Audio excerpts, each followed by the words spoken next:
Good morning, Boker Tov. Welcome back to Living with Emunah, our weekly support group, my weekly support group, to help keep us calibrated and focused and remembering what matters, what is important, to embrace our place and we are where we're meant to be, and that Hashem is guiding our lives, and that we should never have highs that are too high or lows that are too low, but everything is being carefully curated and choreographed from above. I want to thank our generous Emunah series sponsors, our dear friends, Drs. Avi and Bella Morgan, in memory of Rabbi Dr. Brian Galbert, in memory of Bella's mother, Dr. Ellen Chanzer, and for a shmirah for the Israeli soldiers and hostages. Hashem should watch over them, protect them, and ensure their safety. This morning's shir is also sponsored by Pam and Prosper Abitbol, Debbie and David Gold, in commemoration of the yahrzeit of Pam and Debbie's father, Lester Greenberg, whose neshama should have an aliyah. Very grateful to the Abitbols. Okay, let's get started. A couple of announcements before we begin. First of all, last week or 2 weeks ago, we read the letter from the woman who started a Tehillim WhatsApp group, not for a crisis, not for those who are sick or in danger or need parnasa or looking for a shidduch, but, and I just came up with this, I don't think it's called that, Tehillim for Todah, Tehillim for gratitude, Tehillim for no reason, Tehillim just to say thank you. And I'm excited and proud to tell you that she just emailed me. She now has had to open 3 groups. So many of you subscribed. When we posted it, originally her number, then the groups, she's now opened 3 groups of people, 3 full groups of people who are saying Tehillim around the clock just to say thank you to Hashem. Isn't it amazing? To wake up, Hashem, it's a beautiful day. Hashem, the beauty in my life. Hashem, my health, my family, my happiness, the gifts that I have.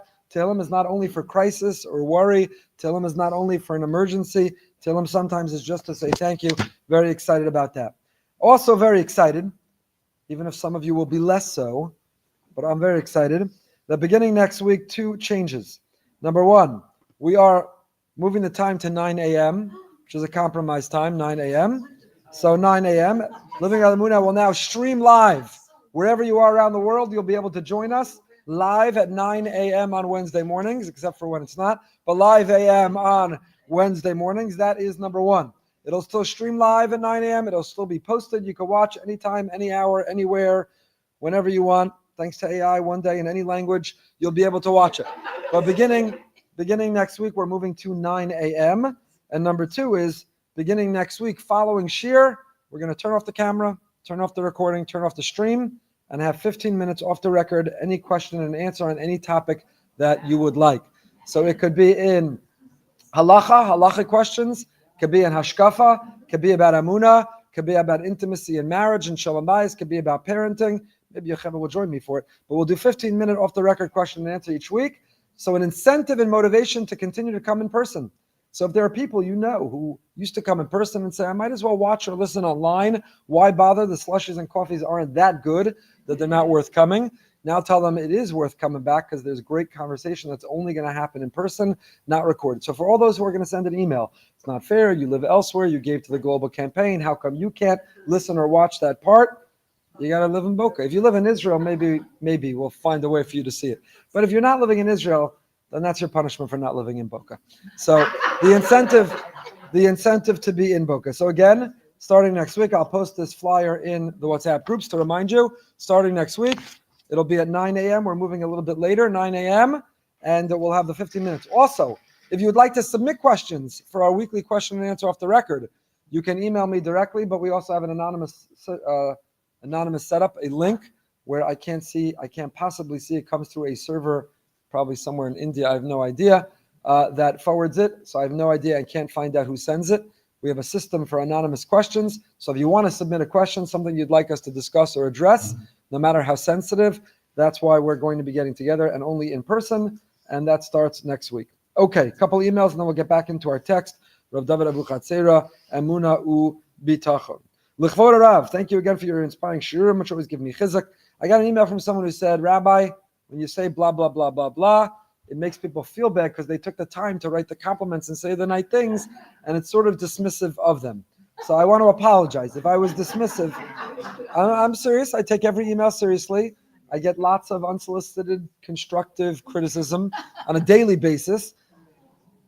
No, it's good. It's good. That's how you improve and grow. I'm not just talking about Yocheved. I'm saying in general, I get on a daily basis, and that's how you grow. So one of them was, and I take it to heart.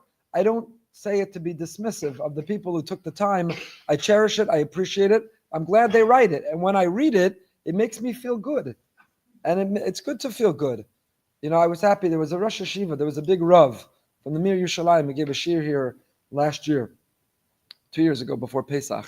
And he told the story in it about how good it feels when a Talmud after shir says, Rebbe, that was a great shir, thank you. And it's nice to know that big people also want to get feedback.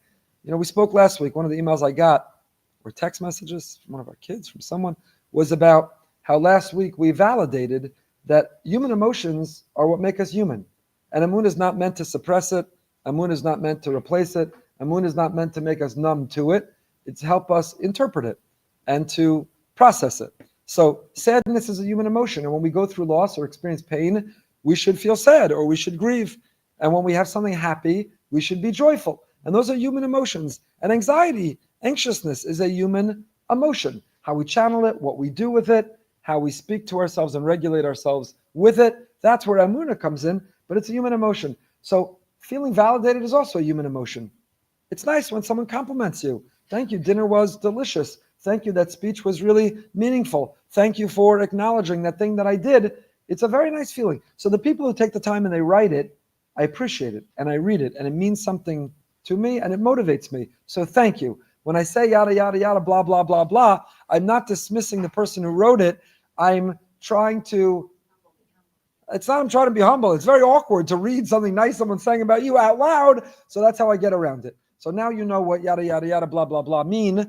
I'll try to figure out another way of either just skipping that part. But then if I skip that part, then it's not nice to the person who wrote it because they sound like they're ungrateful because they didn't say thank you. So I'll say, someone wrote words of thanks that we're skipping, and then we'll pick up from there. Hashem set up a personal trust fund for me last year and gives me constant Emunah chizuk, relating to last week's class. Most times I find that real Emunah struggle comes in when I don't know if or when the Yeshua will come.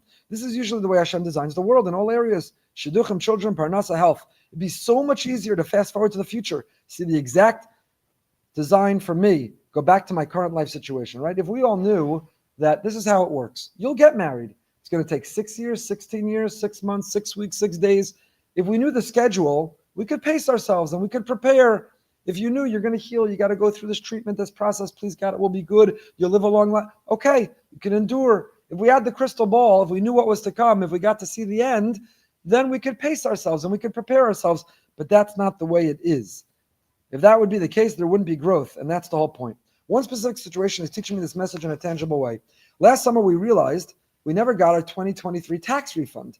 So we filed a claim and they sent a replacement check that we never received. After a lot of back and forth with the IRS, they conducted a search and found the check was stolen. We got a packet that someone else received both the check, forged our signatures, and cashed them. It's bizarre because we've received all of our mail, including the weekly letters from the IRS, informing us they're researching the check. Somehow the checks themselves aren't making it to us. After hours on the phone, visits to the post office, dealing with a lot of bureaucracy, we received a letter that another replacement would be sent our way. Guess what happened? It was stolen again. This time, the person even had the guts to add her name to mine and my husband's forged signatures. PSA, if anyone knows someone named Christina Castellano, she's wanted by the FBI. So we filed another claim and are hoping this time it will make its way to us. Why am I sharing this story? Because I honestly find it entertaining. Most people who hear about this get all upset for me because it isn't fair. How could this be happening? But this drama is exciting because it proves to me the exact message from last week's shir, that Hashem has a trust fund waiting for me. I'm not stressed out about this because I know Hashem has X amount of money set aside for me. He'll choose to give it to me at the perfect time. Someone else may be taking all my money and will suffer the consequence one day, but nobody can touch what's meant for me. If I didn't know how much the check was for, or if it would ever come to me, maybe I would be stressed because someone is stealing my money, taking it away from me. But it's not my money, it's Hashem's money. He's waiting for the exact moment when I meant to have it. So this actually helps me feel calm and internalize the real bitachon means trusting Yeshua is there. My job is to be patient, do the necessary ishtadlus, effort, and trust in the master planner. This is really what everything in life is all about.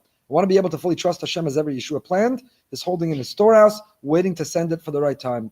Nothing that anyone does can get in the way of Hashem giving me exactly what I deserve at the perfect time. So that attitude, again, living with Emunah, it's not just the opium of the masses. It's not just a coping strategy. It's emes. Emes ve'emunah. It's the emes. There is Hashem and he runs the world and everything we're learning and everything we're trying to practice. It's the emes. You know what else it is? It's really good for you. It's really good for you. Instead of getting stressed and bent out of shape and anxious and upset, it's really good for you. It's really good for you. Okay. Thank you. This author writes, thank you, blah, blah, blah, blah, blah. But sir, can I read it when it says blah, blah, blah, blah? Thank you, blah, blah, blah. But seriously, from the bottom of my heart, thank you. A friend of mine was starting an intense therapy journey and wanted to show her some love and care. So I ordered her a brunch on a dress, which they say has never happened before. I got frustrated and upset because I was excited for my friend to feel pampered after her therapy. But after listening to the shiurim, I took a deep breath and said, the brunch package is exactly where it's meant to be. The person that received it called the company, and the company told her she can enjoy it. They'll send another one to my friend a different day. I'm sure the person that received it deserved it, and Hashem was looking out for her for above. I hope to hear one day the end of the story, that it was needed that day, but I believe from the bottom of my heart it was where it was meant to be. Thank you, a listener from London. So again, you could get bent out of shape and angry and upset and frustrated and disappointed and resentful. The plan didn't work out. The brunch was meant to get to my friend. Or you can say the brunch is where it's meant to be, and the person who got it needed it that day, and my friend will get it when she is meant to get it. It just helps us live life. I was driving. Yeah, like we're still looking for where it was meant to be. We went to a wedding in New York, and our kids who were in New York at the time were also invited, met us at the hotel where we were staying, and I Uber Eats? What's the past tense of Uber Eats? Uber Eats did. I ordered on Uber Eats the food, and it said it came to the hotel, and we were very hungry, and I spent, because I'm a little bit stubborn this way, over an hour looking all over the lobby, all over the hotel and its conference center, then cross the street to a hotel across the street to see if maybe it went to the wrong hotel and its conference center, and to this day, we have no idea where the food is. But it was where it was meant to be, and our stomachs were meant to be empty. I was driving my daughter and two of her friends to a bat mitzvah event today, and it was a long drive, and the maps kept updating it with additional minutes due to traffic and rain. One of the girls started asking, "Are we there yet?" That's how you read that. Incessantly, and backseat driving. So after trying to ignore them and not get aggravated, I noticed the little sticker from the BRS Emunah shir on my windshield. And I said to her, girl's name, "You are where you're meant to be right now, in my car, and we'll get there when we get there." I don't know if it registered with the girls, but it sure did make me feel better. Thanks as always for sharing the shiurim. So get the decal, put it in your car, and it will make things better as well. It'll make things better as well. Long-time listener, grateful fan from Memphis. Shiurim get me through countless loads of laundry, bouts of exercise, long hours in the kitchen, and difficult times that stretch my Emunah muscles. Here's a cute little Emunah story for you. We had a short blackout in our neighborhood for no apparent reason. Unfortunately, not an uncommon occurrence. Luckily, the water in the urn was still hot, so I could have coffee. When I pushed the button to dispense the water, it didn't work. I had no idea it was electronic, and I had been using that button not just on weekdays, but on Shabbos. Because of the blackout, I learned I was inadvertently doing malacha every single Shabbos, and I was able to stop that practice and do tshuva. Thank you, Hashem, for the blackout. In every moment, you could look and find a reason to be grateful, something to be grateful for. Hope all is well. Just want to thank you. We borrowed the phrase "embrace your place" for our Yom HaZikaron lessons that took place today. I work in Hasmonean High School in London as the informal educator, and when we were brainstorming ideas for our Yom HaZikaron takeaway message, someone mentioned Agam burgers, B'derech Emunah Bacharti or B'derech Emunah Shafti. I immediately translated this as "embrace your place." This is a phrase extremely familiar from your podcasts. Our sessions were based on this idea, were extremely successful. The girls found the idea very relevant. We also produced yellow bracelets with this message on a tangible takeaway message from the session. Finally, have our own Emunah merch in the UK. Thank you for inspiring and enabling to inspire the future generations. And here is a picture of the B'derech Emunah Bacharti, embrace your place, yellow bracelets. Pasuk from Tehillim, B'derech Emunah Bacharti, embrace your place. One day we'll add it to our merch options. We'll end with one last letter, and then we'll dive into the text together. And this is from my dear friend, Michael, who is finding it very frustrating when you follow the news. If people are very tied to the news in America, Israel, and around the world, and too obsessed and tied and watching and immersed and influenced, you can find yourself in a constant state of rage, outrage, anger. Oh, someone's getting points for coming to the Emunah shir. Or I don't know what's going on, but welcome. So my friend decided that rather than all day long feel frustrated and angry and upset that this politician, this world leader, this circumstance, the United Nations, the Houthis, the Oval, whatever, instead of being furious, upset, disappointed, angry, outraged, and filled with rage all day long, we can control ourselves. So he authored, based on the 12-step program, his 5 steps for how to engage and interact with world news. I'd like to read to you his 5 steps and endorse them and encourage all of us can live with them. Step number 1, we admitted we were powerless over world events, that through our own pessimism and despair, our lives had become unmanageable. Number 2, came to believe that our faith in Hashem could restore us to acceptance, serenity, and hope. Number 3, made a decision to turn our lives over to the care of Hashem. Step 11, which is number 4, sought through prayer and Torah study to improve our conscious contact with Hashem, express gratitude for all that we have, and pray only for His wisdom. And his 5th step, parallel to step 12, having had a spiritual awakening as a result of the profound effect of this belief, we tried to live this way in our everyday lives and with all those around us. I'll post these 5 steps. We can regulate ourselves based on what we learn and listen to and hear in the world and the enormous frustration we often feel. We don't have to indulge or give in to the emotion that rises within us of the rage or the outrage or the anger or the frustration.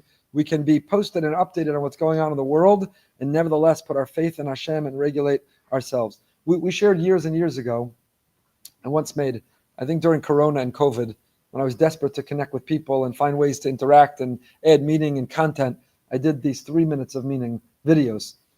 You may remember I posed with an iguana in the park for one of them, a frozen iguana that was hibernating in the winter. I sat in a cockpit of a pilot for one of them on an airplane about being a pilot, not a passenger. I had fun with it. We should go back to that. Those were fun. So one of them I did was standing next to a thermostat and spoke about the classic, as many have, that you have a choice in life. You can see yourself as a thermometer or a thermostat. A thermometer tells you the temperature.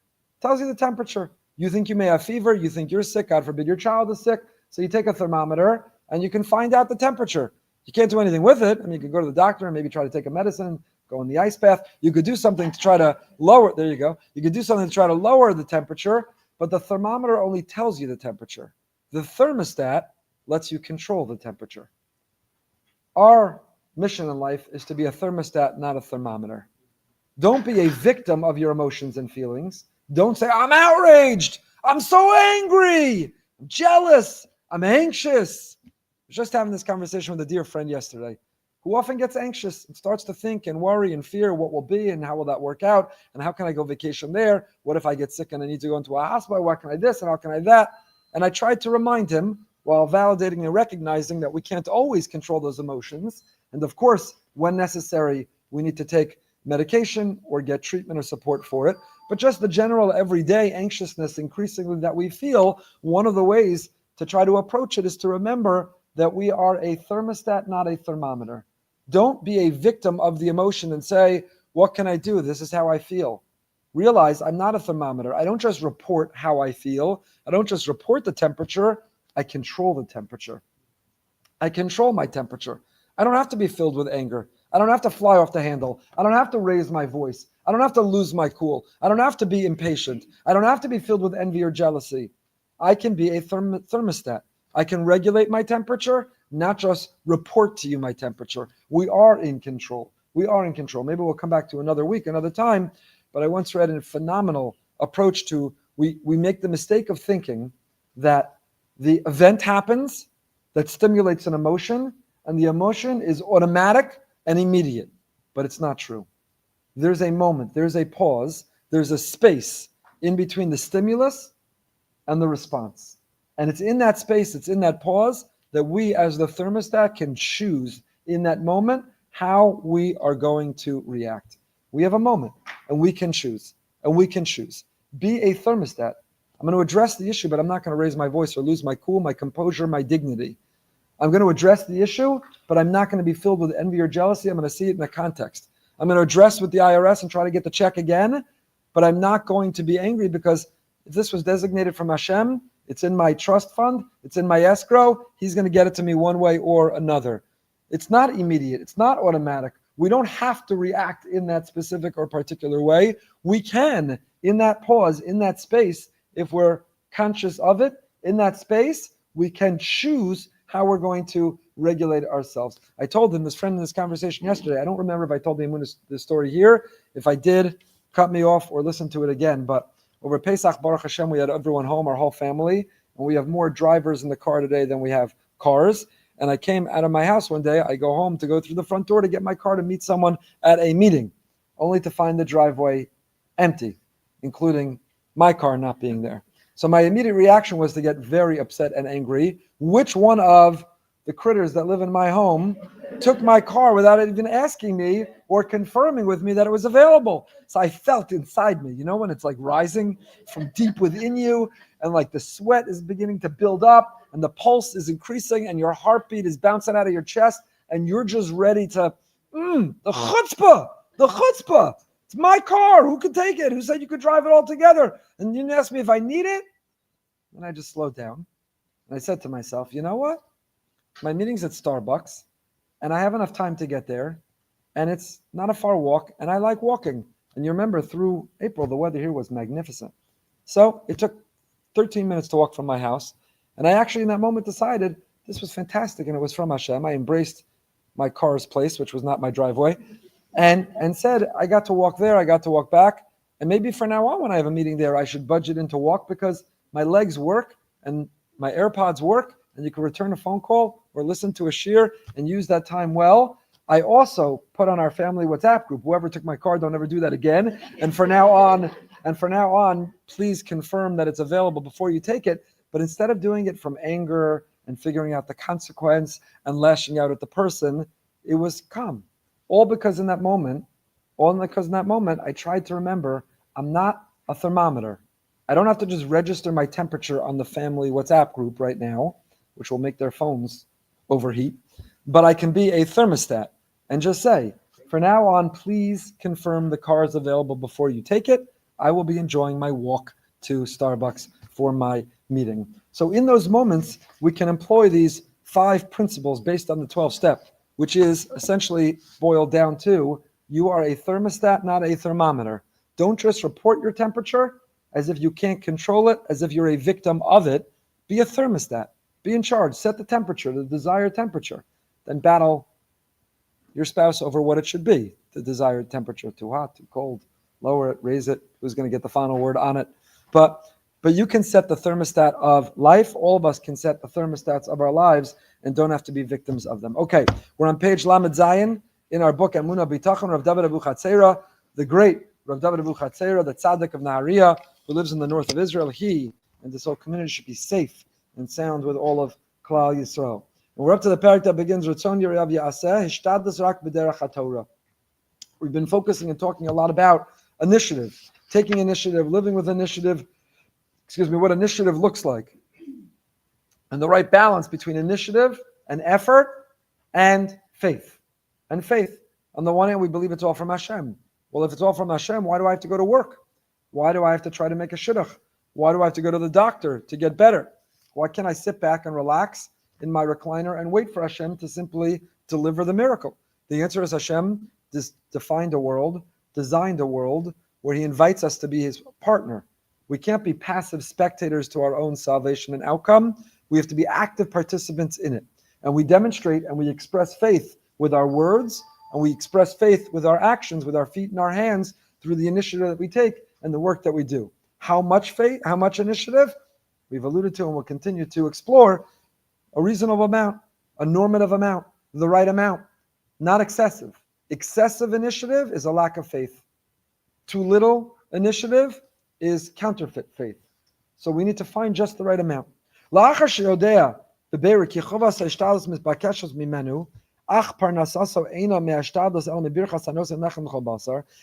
we've clarified, like the author of the IRS letter, after we realize that Hashem, as of Rosh Hashanah, decided how much we're going to have. He put it in escrow, and this is the maximum you can get, and no one can touch it, no one can tap into it, no one can take it. It's designated for you if you earn it, if you do what's necessary to get it. And then when we realize that when we deposit our paycheck, it may say Boca Raton Synagogue on it, it may say whatever your company is on it, it may say Internal Revenue Service on it, but every paycheck we deposit really says your Father in heaven. Signed, your Father in heaven. Because that's where the paycheck came from. Well, you say, what do you mean? I worked hard and it was my creativity and entrepreneurship and ingenuity. I invested in that stock and I saw this was going to be the dip in the market and this was the time to get back in and it's all me. I bought that real estate. I own that nursing home. I did that. It's all me. And who gave you that insight, that wisdom, that strength, that courage, that conviction? Who gave all that to you that came to that conclusion? Where'd that all come from? Someone else had the same idea. This was the time to get back in the market. Someone else bought real estate and it flopped and failed on its face. Someone else also bought a nursing home and then they found whatever problem in it and it was taken away by the health department. Someone else just as smart as you and talented as you and worked just as hard as you and had the opposite outcome as you. So who's responsible for your outcome? The real name behind every paycheck we deposit is, signed, your Father in heaven who loves you. He gave it to us through that mechanism or through that means, but really it's signed by, somebody gives you a gift. Somebody buys you an Israel bond, let's say. Somebody buys you an Israel bond.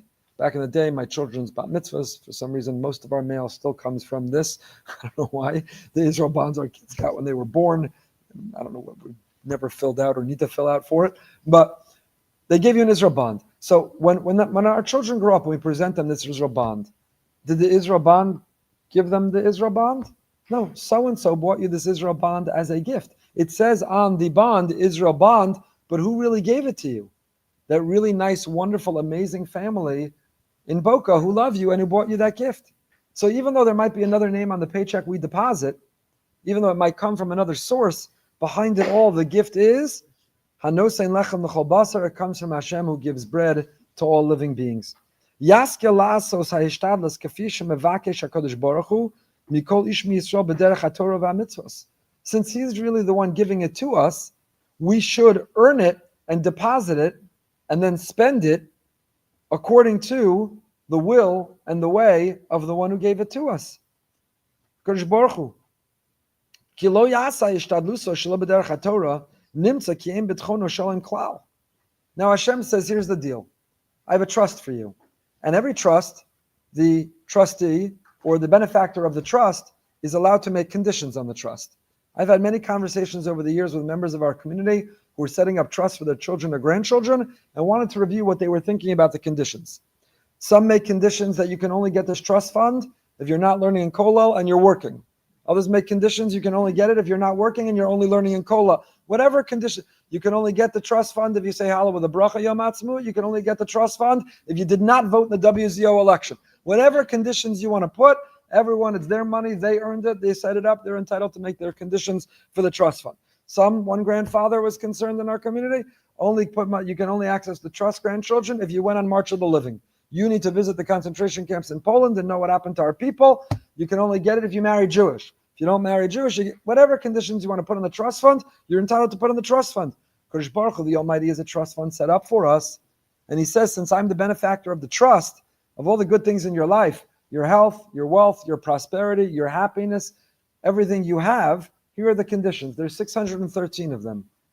But just like, hopefully, the parent or grandparent setting it up for the children and grandchildren are doing it for their own good, Hashem's 613 conditions he sets up for us are for our own good. They're the recipe for how to navigate this world in a meaningful and purposeful way. How could it be you're going to take the trust and violate the will of the benefactor? You're going to enjoy the money, the wealth, the health, the happiness they've given you and go against and defy and spit in the face and be disrespectful? In the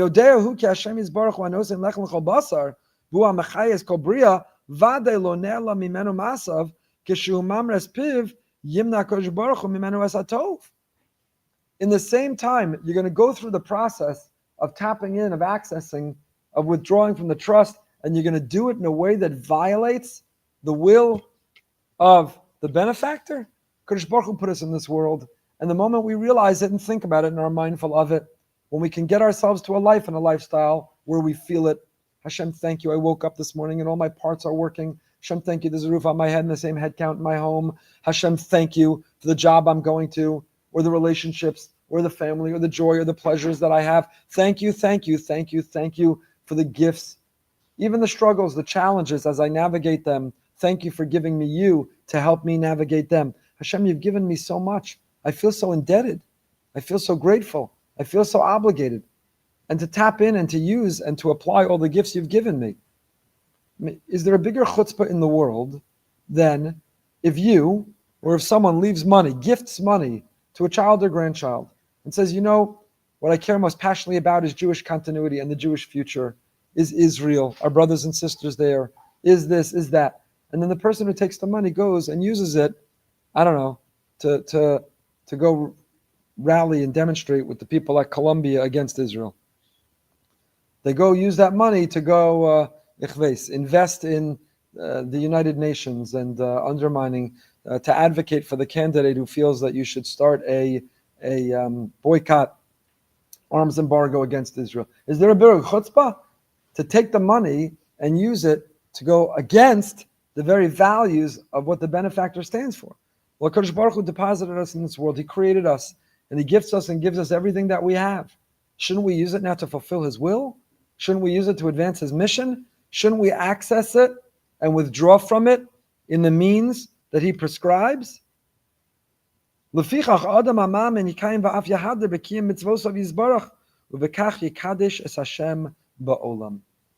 mission and our mandate is to take all the resources and all the gifts and everything that we have and use it to advance His mission in this world. Mission possible. That's why we're here. Mission possible. That's why we're here. One of the other names of the many books that I've written in my head is Soul Mission, or Soul Purpose, S-O-U-L, not S-O-L-E. Our soul mission is we're all here. We were born, we were created, we're here not to be takers, but to be givers. Not to receive, but to give. That's why we're here. We have a mission. We're unique, we're distinct, every one of us, and we have a purpose. And it doesn't mean we can't enjoy life as we are fulfilling and pursuing that mission and that purpose, but we have to constantly renew asking ourselves, why am I here? What am I meant to accomplish and achieve? What difference am I meant to make? What difference am I meant to make?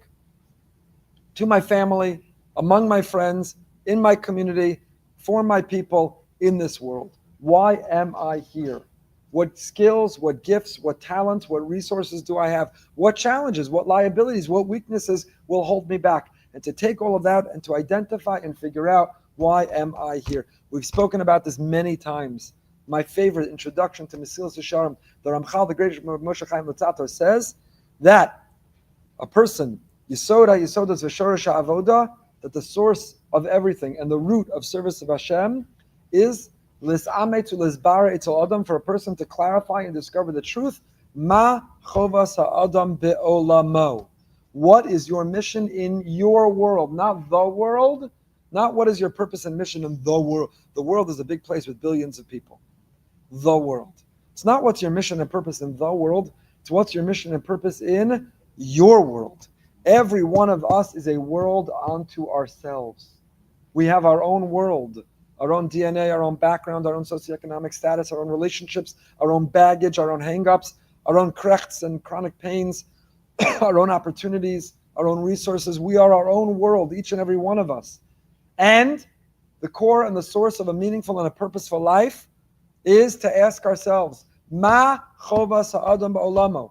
To every morning and wake up and say, what's on tap today? What's on my plate? What's my mission today? What's my mission today? And by the way, some days the answer will be, my mission is take care of yourself. Because you can't take care of others and pursue your mission to transform the world if you're not well. And there will be days where the answer is you. That's the mission today. That can't be the mission every day. That's a big problem if it's the mission every day. But there'll be days that the mission today is take care of you. But every day has to begin with, what's my mission in my world? My world. Each of us are our own world. In my world, what's my mission? And my mission always is about sanctifying Hashem's name. It's the beginning of this week's parsha. The second parsha we'll read this week. Kedoshim Tiyu. Be holy. What does be holy mean? We say it in Kedusha. Every time we respond and answer the Chazin's repetition of the Amidah, we declare, Nekadesh Eshimcha Ba'olam. We make a pledge and a promise every day. It's how we start our day at Shacharis. When we hear and respond to Kedusha, Hashem, Nekadesh Eshimcha Ba'olam. You know what I'm going to do today, Hashem? I'm going to sanctify your name in this world. That's what I'm going to do today. On the checkout line at Costco and walking through Sound Center Mall, at my work and place of business, or shopping in Publix. And by the way, we make the mistake of thinking, where does Kiddush Hashem happen? Where does it happen? Among the non-Jews of the world. Don't forget, make a Kiddush Hashem when you are a kid in a class trip. We're going on the school bus today to the class trip. Don't shoot spitballs out the window. Don't make funny faces at the car behind. And when we get to the museum, make sure that you interact, say please and thank you, and hold the door and make a Kiddush Hashem. But that's not what the pasuk says. You know what the pasuk says? Nekadesh Hashemcha ba'olam. It says, "V'lo zchalu Hashem kachi v'soch b'nei Yisrael." Pasuk says the biggest Kiddush Hashem and Chil Hashem. Let's start with among the Jewish people. Let's not turn off our fellow Jews. I had a different conversation recently with someone who said his biggest struggle with living an observant life are the hypocritical observant Jews who turn him off, who don't practice what they preach. And I've been 20 years a refrain to him, don't judge Judaism by the Jews. Don't judge Judaism by the Jews. And don't walk out of the gym because you caught your trainer in the corner having a donut. You don't go to the gym for your trainer, you go for you. And just because your trainer who lectures you on the donut had 3 in the corner and you caught him, doesn't mean, well, there's no point in going to the gym anymore, I'm not going. Don't judge Judaism by the Jews, and don't give up on the gym because your trainer might have been a hypocrite.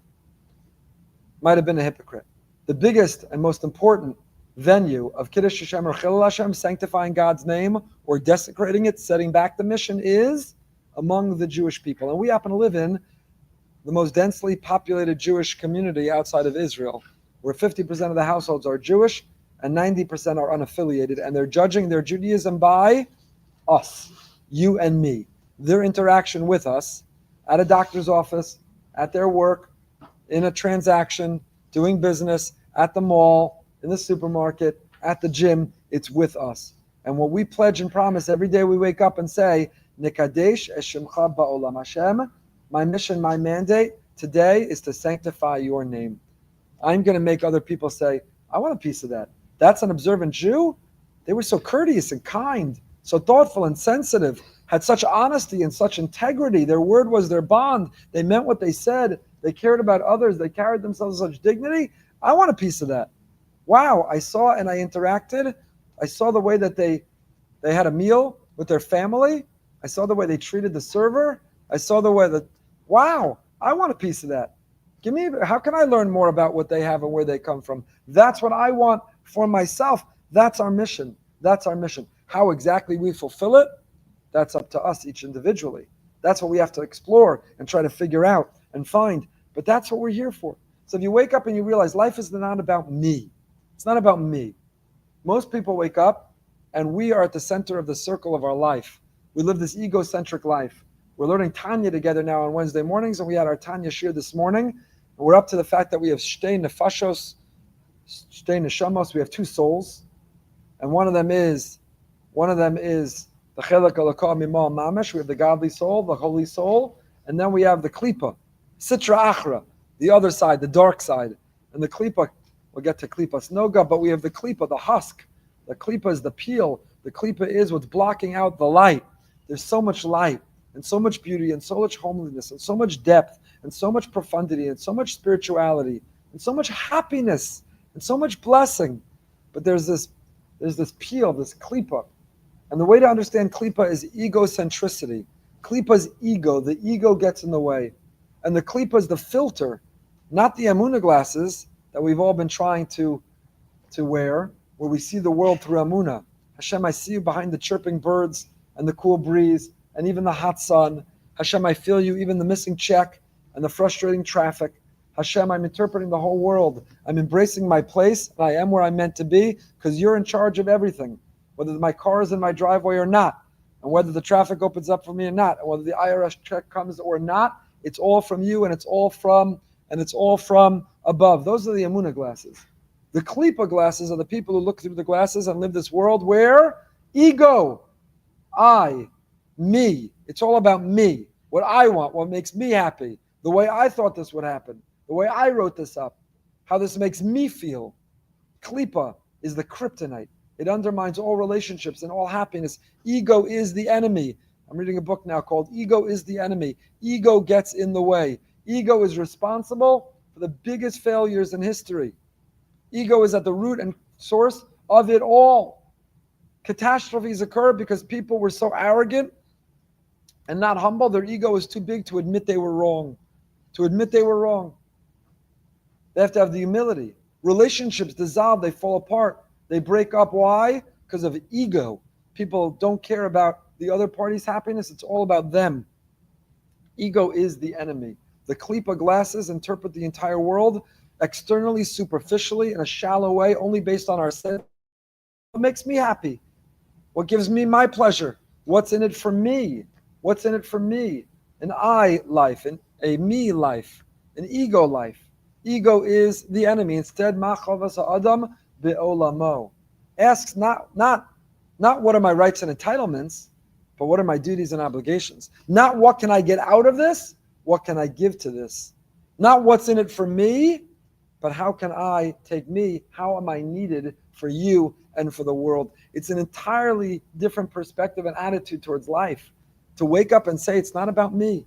Now again, there's nothing wrong. A good meal and a good shluff and a nice vacation and enjoy your tennis and your mahjong and your golf and enjoy wearing nice clothes and doing nice. Hashem put us in a world and wants us to enjoy the pleasure of it, but all to be used and to advance the mission and the purpose that is not the ego and the I, but is transforming and redeeming and repairing the world in His image. Nekadesh Shemcha, Barabim Hashem, I want to sanctify your name. I have a mission and it's possible. Mission possible. How do I know it's possible? Because I woke up this morning. And if my mission were complete or my mission were hopeless or over, I wouldn't be here. So Moda'ani ends with, we've said this many, many times, Moda'ani ends with the two words, Rabbah, Emunah Secha. Your faith, God, is great. In whom does God have faith? We have faith in Him. In whom does He have faith? He has faith in us. How do I know God still believes in me? Because I woke up this morning. Is there a better feeling in the world? You got in.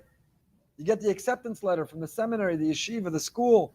The job offer came through.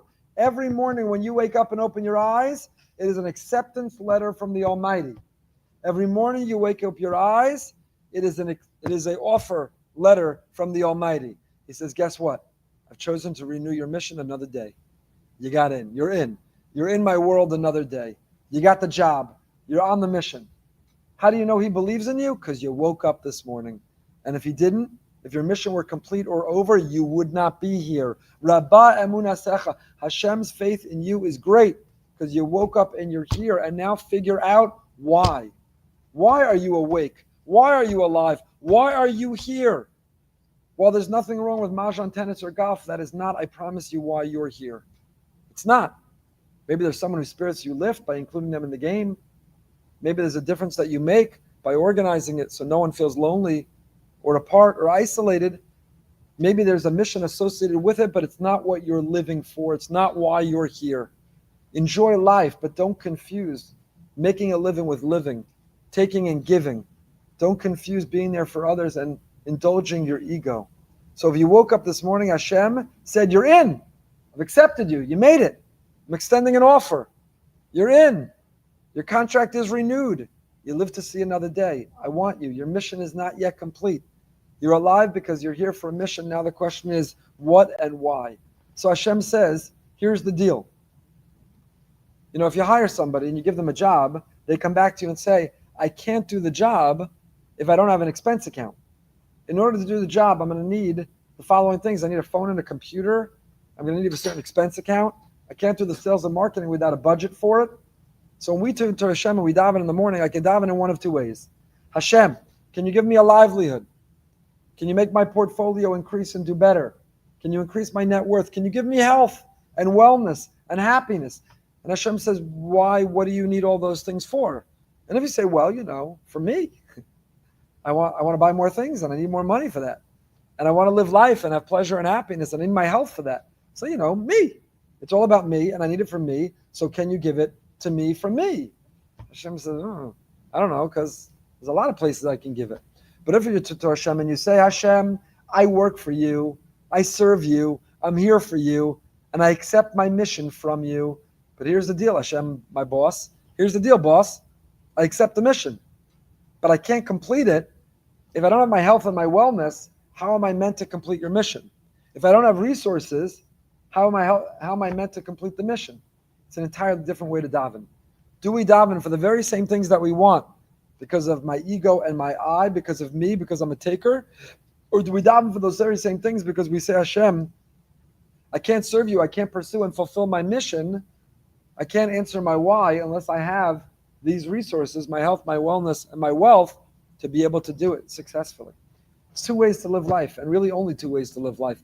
The Kedusha or Sitra Achra. Holy or profane and serving the other side. Ego is the enemy. We're here to fulfill a mission. And here's the thing, and I'll end with this. Here's the thing. Why do people pursue the ego? Why do people indulge the ego? Why do they allow the ego to drive every decision they make, every thought they have, everything they say? Because they think, what will give me the greatest pleasure, the greatest happiness in life? If I indulge my ego. But it's exactly the opposite. It's exactly the opposite. Look at the people you know with the biggest ego, and have they found happiness? They're pursuing and chasing something they'll never find. They're always unhappy, insecure, paranoid, doubtful, pursuing more because their ego needs it, more honor. And the people who their life is not about their ego, but it's about not what they can take, but what they can give. It's all about not the rights and entitlements, but duties and obligations.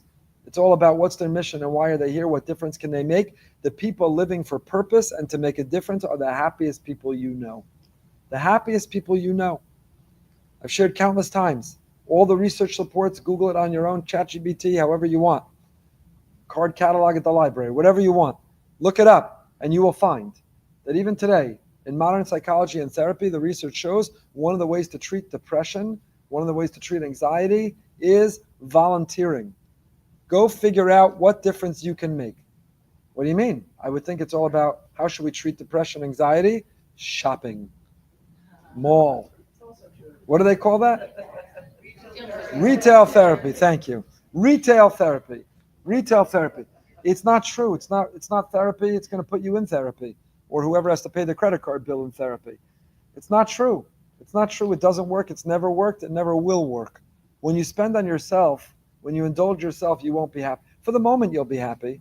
For a moment, you'll be happy. But it's fleeting and it will disappear as quickly as you came.